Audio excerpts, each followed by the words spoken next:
There he is. Finally, we made it. Fantastic. Sir, it's great to see you. Can you hear me? Yeah, I could hear you, but it's all good. It's It's all good. crazy. Yeah, you figured it out. That's level one. That's level one. For our viewers who are Gen X or millennials, here, Mr. Michael Mcsenty by himself figured it out. How to join the light here.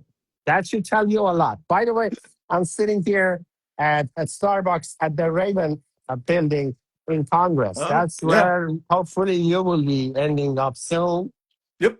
Yes. So without further ado, of course, I'm glad that you joined this live. This live it is meant to give Iranian Americans, especially the ones in California and your district, a kind of overview of who you are and what your policies are, what your politics are. So, you know, I'm going to ask you a series of questions. Some of them are yes, no questions. Some of them are, questions that I'd like you to elaborate on. So tell us a little bit about yourself. I know you've been in Southern California for pretty much your whole life. Yeah, just real briefly, yes, I am a native Californian with roots in North and South. I'm a father of two, a grandfather of four. I've lived and worked in this district here, 47, for 51 years, where I worked my way up to a president of a division of American Standard. I was the COO for a joint venture launch of a corporate Nissan Corporation and another Japanese company. I oversaw building a manufacturing plant, and launching that for them. Then I was gifted with a second child late in life, and I fulfilled a commitment to step away from the corporate world. I started a small publishing business because I wanted to put being a parent first. I built that publishing business into the second largest tourism publishing business in California. Mm, Uh, and while I was doing that, putting being a parent first, I was on Children's Hospital Board of Directors for 14 years. I coached mm, 17 sports teams, was president of the Little League. Uh, but I got involved back in politics. So that's a little bit of my background here in the community, things I've done. While I was building my tourism magazine, I was on the executive board of directors for 12 years for the Tourism Council, where I came up with the idea after 9/11 of how to market Orange County differently, and it was accepted by the board. We ended up winning the national award for the fastest recovery of any destination resort in the country. Uh, I also built the largest fundraiser in the history of Children's Hospital while I was there. I've always been involved in the community and in my business, finding solutions to problems that deliver results, real results. And now I've decided to get into politics because I'm sick and tired of watching politicians take surveys, come before us, and tell us everything we want to hear in a very polished way. Uh, get our money, get our votes, get elected, and then go back to Washington and do only what the money's paying them to do. And the right, corrupt side of the leadership of the parties is dictating them to do. And right now, with right. Iran, we have to do something of significance. And I'll So leave that for your insight. speaking of which, I was just in Orange County 2 weeks ago. I talked to a lot of Iranians who are very concerned about the future of California, especially Orange County. They feel like there's an invasion of foreigners, especially coming from China, especially coming from countries that are hostile to the United States, including the Islamic Republic. Um, and they've been openly asking me about this. Are you an America First kind of candidate? What are your thoughts? What kind of Republican are you? Well, I'm definitely an America first, but I'm an America first based on the founding principles of our country and the Republican Party. And what I've told to many, many people every chance I get, and I from this phone you can't see the lapel pin that I'm proud to wear, and I Huh? purposely wear it in every interview that I do, and whenever I am out in the public, because I want to invite questions about what's going on in Iran and our Hmm. involvement there. Uh, what Iran, in my opinion, do, and I share this every opportunity, is that we are fulfilling the commitment to be that light on the hill of our founding fathers. When we were invited in as the Iranian leadership, this diaspora community leadership under Reza Pahlavi and Bijan Kian and so many others, have invited America to help them lift the mechanisms of oppression from their shoulders so that Right. the Iranian people can reclaim their freedom and their country. And it's our obligation as part of our founding to do that and stay with you because it's going to take a couple of years for you to actually get to the ballot box, form a constitution, choose your form of government, whether it be a monarch or a form of monarchy and a parliament. That's up to you. Our Right. job is to help you go down that path. And Reza Pahlavi can take you to the ballot box, and he's an outstanding leader that the people have chosen to lead you forward. And I couldn't be more proud to contribute in a small way to this effort. So I'm going to ask you a series of yes or no questions. And if you want to take time, 10, 15 seconds to elaborate, please do so. Do you support regime change in Iran? Oh, absolutely. Would you support President Trump striking Iran nuclear facilities? Absolutely. Can the Islamic Republic reform itself? No way. Okay. Do you separate Iranian people from the regime in Iran? Absolutely. At least And 90%.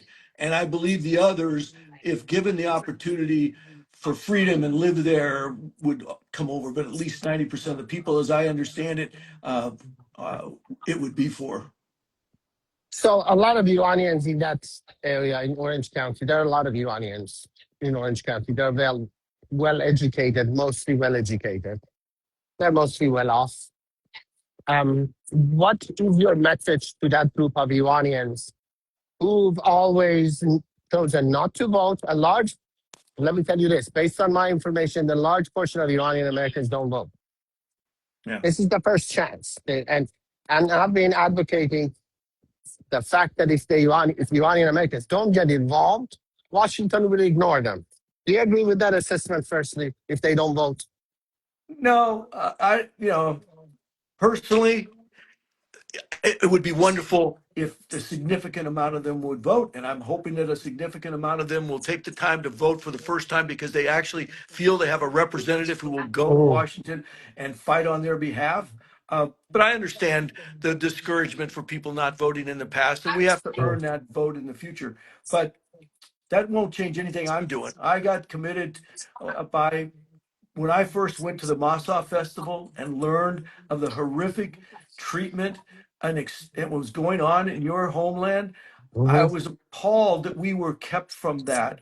And soon as I learned that, I literally couldn't sleep that night after coming home thinking about that. I got up in the middle of the night, wrote a script of a video I wanted to produce in support of that. I sent that to Bijan Kian because I certainly didn't want to put anybody in danger by doing Right. anything. And I produced that video, and then I've been honored to go to many rallies and events throughout Southern California and even going to Washington to try to do everything I can to support this effort and help people in America understand this is so vastly different than the regime changes that our government has done over the last 30, 40 years or ever since World War II. Those were mostly bad. This is Right. the opposite. This is something that is part of our DNA of the founding of our nation, is to help bring freedom, the opportunity for freedom throughout the world, but onto their path for their culture the way they want it, not to impose our will upon them, just to use our opportunities through economic and military power to lift those mechanisms of oppression and give other people a chance to find their path to freedom. You seem to be very familiar with Iranian culture. Is Mm. that correct? I mean, take us a little bit back. Of I'm guessing during the revolution, you went to school. Do you remember the Islamic revolution? What is the image in your head and what was going around you, especially if you had any Iranian friends at that time in California? Well, there's three different parts to that. First off, yes, I remember very well under Carter and when the revolution was there, and how that led to the hostages, and then Reagan coming in and being able to get those hostages freed, coincidentally on the first day in office. And those memories of death to America and all of that were burned there. But then living here in Orange County, I've encountered many Persians who called themselves Persian because they didn't want to be identified with Iran. And I Right. recognize that easily. Yeah. But I love their food. Love the people. You got some of the most beautiful women in the world. So I've enjoyed what their contributions have been significant to Orange County on many levels, culturally, economically. So that's something I've been learning over the last many years, 30, 40 years. But then when the Masa Festival I was invited to a year ago, that changed everything for me in terms of my understanding of what we as a nation needed to do, and why I've been in support of Trump's efforts ever since then, and trying to help my other American friends when they say, oh, we're against the war. No, this is not what we've done in the past, folks. This is what we're supposed to be doing as a country. So I'm honored to contribute and over the last year in any way I can, and will continue to as long as I can, and as long as you all need the help. And that could be a couple of years. Some of your potential future colleagues in the U.S. House of Representatives and also Senate from California have openly criticized President Trump for his war against Iran, has openly supported the idea of negotiation with the Islamic regime with Iran if you're elected to U.S. Congress. Would you try to persuade, how would you vote? What would be your vote regarding the continuation of war against the regime in Iran, and also the prospects of any negotiations with the regime? And what would you tell your potential future colleagues about these two topics? Well, again, a multi-part question. First and foremost, I will try to do everything I can to influence them to that what we're doing is what we're supposed to be doing. This is what our founding principles are, and this is not. We have to keep our boots off the ground. I mean, that is something we have to do.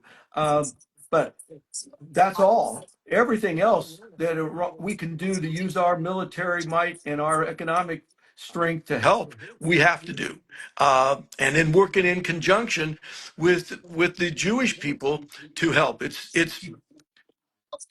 karma. It's a lot of things you could call it, but from Cyrus the Great, 2,500 years or so ago, freeing the Jews from their enslavement, their slavery. Here's the opportunity now for the Jewish people to return the favor, and solving this problem. One of the things I will tell the other colleagues, and I tell everyone, helping Iran regain its freedom.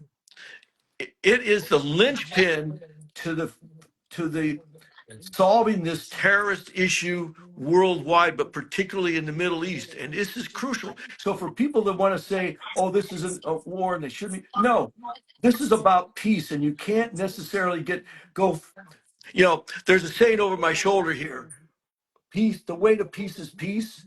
There is no way to peace. That is the way. Well, that's naive in today's world when you've got terrorists who are committed to changing the way the world operates, and particularly want to take down America and freedom for all. They want to impose a totally different way of life onto the world. And that's not acceptable, and that's not what America was founded to do. And our help for Iran is crucial to that effort. You hit the nail on the head. Let me ask you two more questions before I let you go. I know you're very busy. One of the main concerns of Iranian Americans, of course, is Iran's future territorial integrity. They don't want Iran to fall apart. They don't want civil war in Iran, of course. And they don't want the U.S. government to support any groups that has a history of terrorism in Iran. One of those would be Mujahideen Khalq, or MEK, if you were familiar with them. Now, some of your potential future colleagues here in your House of Representatives, and also some Republicans, have been accepting donations from MEK, appearing in some of their events. accepting large amounts of money from MEK, especially Congressman Brad Sherman, who for I think 2 decades have been accepting money from MEK.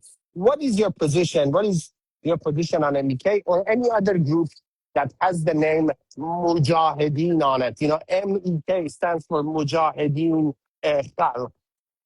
Oh, they're just another face on that terrorist world. Uh, I mean, MEK is just trying to put it's trying to put a lipstick on a pig. You know, they're Mm. just part of the problem in the worst way. And anybody who is so naive to think that MEK represents the bulk of the Iranian people and a regime that wants freedom and prosperity for its people is either naive or just more interested in their own self-interest and corrupt as hell. And lastly, as you know, the regime has shut down the internet for Iranian people for over 70 days. I get a lot of calls, a lot of cries from inside the country.